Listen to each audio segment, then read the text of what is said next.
좀 저는 감정이 얼굴에 되게 잘 드러나는 편이거든요. 알아요. 난 알아요. 근데 이것 때문에 지금처럼 되게 부끄러워지거나 약간 좀 너무 표정 관리가 안 돼서 약간 뭐라 그래야 할까요? 들키거나 약간 이런 경우가 많거든요. 되게 긍정적이지만은 않았어요. 항상 표정이 잘 드러나는 게. 근데 이게 좀 표정을 좀 잘 다듬을 수 있는 방법이 있을까요? 표정이 잘 드러나는 거는 부끄러울 수도 있는데 네. 표정이 잘 드러나는 거는 엄청난 마이너스일 수도 있어요. 그러니까. 그래서 표정을 잘 관리하기 위해서는 철저한 자본주의적인 마인드를 가져야 돼요. 하나 이유로 들어. 예상치 못한 대답인걸요? 왜냐하면 누구도 웃는 모습을 싫어하는 사람은 없어요. 네. 누구도 인상 쓰는 모습을 좋아하는 사람은 없어요. 그 얘기는 뭐냐면 자본주의적인 마인드가 없으면은 남들이 다 싫어하는 거 알면서도 인상 쓰고 있을 거고 남들이 웃어주면 좋아하는 거 알면서도 안 웃을 거 아니에요. 그러면 당연히 돈을 못 벌겠지. 근데 너무 웃는 것도 아니 물론 과하면은 독이 될 수 있는데 과하게 웃는 거는 과하게 안 웃는 것보다 독이 되진 않아요. 근데 슈미님 그러면 진짜 그냥 자본주의적인 마인드만 있으면 그 컨트롤이 되나요? 그러니까 자본주의적인 마인드라는 건 속되게 표현한 거고 고급지게 표현하면 관계성을 생각을 해야죠. 내가 인상 쓰면 다 불편해요. 누구나 다. 그쵸. 네. 근데 그거를 내가 전혀 고려하지 않고 그냥 지금 내가 기분 나쁜데? 네. 그럼 어쩌라고 그러지. 그러니까 관계성을 생각을 해야 되는 거지. 그러면 약간 저는 누구 카톡 집에 있을 때 막 웃긴 카톡이 와요, 친구한테. 저도 모르게 웃고 있었나 봐요. 어머니가 무슨 카톡이 왔길래 그렇게 배실배실 웃어? 이러시는 거예요. 약간 그것마저도 좀 부끄러운 거예요. 근데 왜 부끄러워? 자연스러운 거지. 그래서 막 그냥 누가 이런 카톡을 보냈네 하하 아니 이러는데 정말로 부끄러워야 되는 거는 카톡이 슬픈 내용인데 웃고 있으면 부끄러워야죠. 그쵸. 근데 웃긴 얘기를 봤는데 누가 너 왜 웃어? 했을 때 이게 왜 부끄러워? 이건 자연스러운 거지. 부끄러워 생각하는 것 자체가 이상한 거지. 그냥 뭔가 들킨 기분이 들어요. 그게 들키는 거예요. 그대로 예를 들어서 우는데 웃는 거를 알아차리면 들키는 거지. 웃는 걸 웃는다고 알아차리는데 이게 왜 부끄러워? 들킨 거예요? 당연한 거지. 너무 솔직하잖아요. 솔직하면 어때요? 그래요? 응. 제 모든 건 그냥 다 약간 내 비춰 보이는 것 같아요. 응. 그게 어때요? 문제가 아니군요. 당연하죠. 내가 맨날 방송 나가서 얘기하잖아요. 난 주정뱅이라고. 난 당당하게 얘기하잖아요. 난 진짜로 주정뱅이니까. 근데 만약에 예를 들어서 내가 방송에서는 이미지가 있으니까 전 술 안 먹습니다. 애들이 봐서 술 처먹고 있어. 그럼 이게 당연히 문제가 될 거 아니에요. 그렇잖아요. 네. 그냥 한 우물만 팔아 약간 이런. 아니 그런 것보다는 나 자신에 대해서는 솔직해야 된다. 근데 타인과의 관계에서는 마냥 솔직한 게 좋은 건 아니다. 관계성이니까. 그러니까 타인과의 관계에서는 자본주의적인 관계성을 생각할 필요는 있다. 그러니까 오히려 더 나랑 있을 땐 솔직해야 되는 거죠. 왜냐면 어쨌든 여기서 스트레스를 어쨌든 받을 거 아니에요. 네. 그러니까. 솔직할 필요가 있다. 근데 제가 생각했을 때는 그래요. 그 선생님이 웃었거나 울었거나 찡그렸거나 인상 썼거나 해서 무언가의 이슈가 있었기 때문에 거기서부터 사람들 앞에서 내 감정을 그대로 드러내면 안 되겠다라는 시작이 있었을 거란 말이에요. 그게 기억에 남아있던 남아있지 않은. 근데 그 무언가가 무엇인지가 해소되지 않으니까 나는 그러면 안 돼가 점점 강화가 된 거잖아요. 네. 그런 분이 강화가 되니까 지금도 하물며 엄마인데. 네, 맞아요. 엄마가 내가 방귀 끼고 트름하고 다 보는데도 불구하고 내가 그 배시실 웃은 거가 들킨 거가 부끄럽다라고 하는 거가 과연 이게 정상적인 것인가. 이게 만약에 새로 사귄 남자친구 앞이었으면은 내 감정이 내가 얘를 사랑하는 게 너무 눈에 보여서 좀 덜 좋아하고 덤덤한 것처럼 보이고 싶은데 그게 안 돼서 그렇다라고 하면 또 모르겠는데 그게 아니잖아요. 근데 그런 것도 있어요. 해소가 돼서 그렇게 하는 것도 맞긴 맞는데요. 대부분의 경우에는 내가 해소할 때까지 아무도 기다려주지 않아요. 만약에 내가 그 해소를 사람들이 원하는 시간에 안 하게 되면 그 사람은 끝이에요. 제가 약간 이 표정이나 이런 걸 감춰야겠다라고 생각하는 이유가 제가 피곤하면은 좀 그 티가 얼굴에 잘 나요. 근데 이제 부모님도 그렇고 주변에서도 그렇고 피곤하니? 아니면은 너 얼굴에 티가 많이 나니까 좀 조심해라. 약간 이런 얘기를 들었었어요. 그래서 알아요? 내가 생각하고 내가 계획한 거 외의 것이 주어지면 피곤하다고 내가 먼저 인식을 하니까 그게 얼굴에 나타나는 거예요.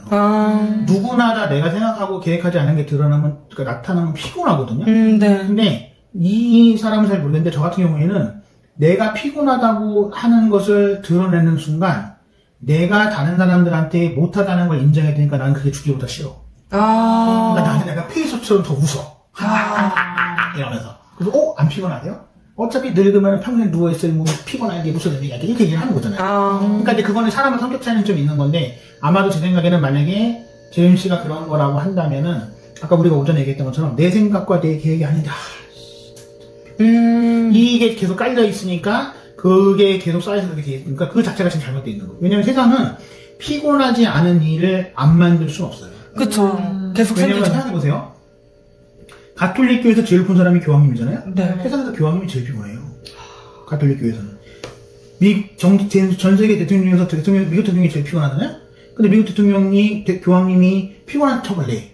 그럼 그 사람은 그 자리에 있을 이유가 없는 거지. 그러니까 내가 그 정도의 높이에 있는 사람은 아니더라도 최재훈이라는 사람이 존재하기 위해서는 최재훈이라는 사람이 피곤한 걸 사람들이 고려해줄 이유는 없어요. 그쵸. 네. 없죠. 네. 근데 그걸 내가 피곤하다고 얘기하는 순간 사람들이 봤을 때는 뭐야 저 새끼 저거. 이렇게 되는 거죠. 그러니까 스스로 나도 모르게 계속 위축될 수도 있는 거지. 진짜 그런가 봐요. 약간. 진짜로 그런 거예요. 그런가 봐요가 아니라. 그러네요. 지금 방금 말한 거가, 이게 만약에 그 피곤함이 드러난다. 라는 게 이슈라고 하면, 말씀하신 것처럼 내가 내 계획대로 되지 않아서 진짜 필요한 건지, 내가 정말 물리적인 신체적인 문제가 있어서 필요한 건지 모르잖아요. 그거를 좀 객관화해서 봐야 될 필요가 있는 거예요. 예를 들어서 나는 내가 1시간 반을 자든 3시간 반을 자든 이거를 컨트롤까지는 아니지만 그래도 할 수 있다라는 나에 대한 신뢰가 있어요. 똑같으실 거예요. 그죠? 근데 보통 이 외의 사람들을 봤을 때 이렇게 되는 사람은 전 본 적은 없어요. 네. 이게 뭐 좋다 안 좋다 이 얘기가 아니라 이미 나는 이게 설정이 돼 있다고 생각해. 나는 오늘 3시간밖에 못 자서 너무 피곤해가 이미 셋업인 거예요. 나의 이 정신 세계 안에. 뭔지 너무 알 것 같아요. 네. 그러니까 이게 피곤하니까 내가 이 티가 나고 싶으니까 더 피곤한 게 이게 연쇄적으로 간다고 생각하거든요. 근데 진짜 맞는 말씀인 것 같은 게 계속, 나 오늘 2시간 반밖에 못 잤어. 막 계속 이거를 하루에 몇 번씩 얘기를 하는 것 같아요. 하면 무슨 소용이 있어요? 그냥, 너 피곤하구나 알아봐 주길 바라는 걸까요? 그런가 봐요, 저는. 저는 이 내용이 없었으면 이걸 꺼내지 않아도 될 만큼 오늘 올 때부터 멀쩡하지 않았어요? 너무 티가 하나도 안 나서. 근데 그게 마찬가지인 거니까 그런데 나도 피곤하고 졸리고 당연히 하는데 그렇다고 오늘 못 살아갈 건 아니잖아요. 오늘 저녁은 다시 올 거고 오늘 저녁에 잠을 자면 되죠. 하물며 오늘 못 잔다 하더라도 내가 진짜 만약에 이게 가중돼서 못 버틸 것 같으면 내 몸이 아프겠지. 근데 아직 아무 신호를 주지 않았잖아요. 내 몸이 버틸 수 있다고 지금 쓰고 있는데 물론 이게 좋다는 건 절대 아니에요. 네. 일정한 수면을 취하고 일정한 사이클 사는 게 좋은데 내가 이미 나는 이게 어려워를 자꾸 입력을 주는 거예요. 예를 들어서 내가 오늘 바빠서 점심을 못 먹어서 너무 지쳐 짜증나 이렇게 가는 거잖아요. 점심을 못 먹는다고 큰일 날 건 싫은 거 없어요. 그쵸. 근데 그게 이미 나에게 주는 메시지 자체가 긍정으로 돌아오지 않는단 말이에요. 이게 신체적인 거나 물리적인 거라고 한다면 아까 말씀하신 것처럼 내가 통제할 수 없는 게 변경이 이루어졌을 때 그거에 대한 스트레스가 나에게 오니까 피로도가 상승하는 거잖아요. 그래서 잘 생각해봐요. 내가 통제할 수 있는 게 뭐가 있어요? 날씨를 통제할 수 있어요? 없죠. 그렇죠. 내가 화장실 가는 거 내가 오늘 몇 시 몇 분에 갈 수 있다고 갈 거라고 통제할 수 있어요? 안 내가 되죠. 알을 몇 알을 먹겠다고 통제할 수 있나요? 없어요. 별거 없네요, 없어요. 진짜. 네. 근데 대부분 사람들이 내가 예상한 거에서 통제되지 않을 때 오는 스트레스가 진짜 심해요. 그리고 게다가 사람이 통제할 수 없는 건 실은 엄청 많아요. 이거 찍다가 그냥 갑자기 전원 나가는 걸 누가 통제할 수 있어요? 그렇죠, 안 저희 되죠. 현수막에 갑자기 날려서 소리가 저렇게 크게 날 거라고 누가 통제할 수 있어요? 모르잖아요. 그쵸. 내가 정해놓은 내 머릿속에 내 스케줄에서 변동이 생겼을 때 통제가 안 되니까 나의 불안도가 상승하고 스트레스가 급증하는 거잖아요. 사람 일을 누가 알고 일주일을 짜고 한 달을 짠데 뭐 어떻게 알아요?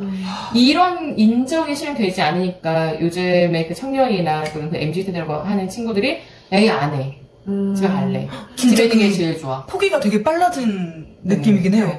어차피 안 될 거면 하지 말아야지. 유튜브 보다가 점점 빨라지니까 할 수 있는 것도 점점 줄어드는 거예요. 맞아요. 이 생각을 안 해요. 그래서 제일 많이 하는 게 뭐예요? 쇼츠 보죠. 이건 아무 통제, 내 손가락만 움직이면 되는데, 가만 보면 그 손가락에 통제가 안 돼서 3시간, 4시간 보잖아요. 그쵸, 계속 자동으로면서. 그런데 그건 통제가 된다고 생각한다니까. 내 손가락이 움직이고 있다니까. 있으니까. 그러니까 그러한 차이에 대해서 인지해야 하는데, 인지하려고 하지 않아요. 이게 과연 나는 멍청해서일까라는 생각을 하는데요. 멍청해서가 아니고, 알면 내가 피곤하니까 알고 싶지 않은 거예요. 근데 그 통제 말씀하시니까 저 저녁에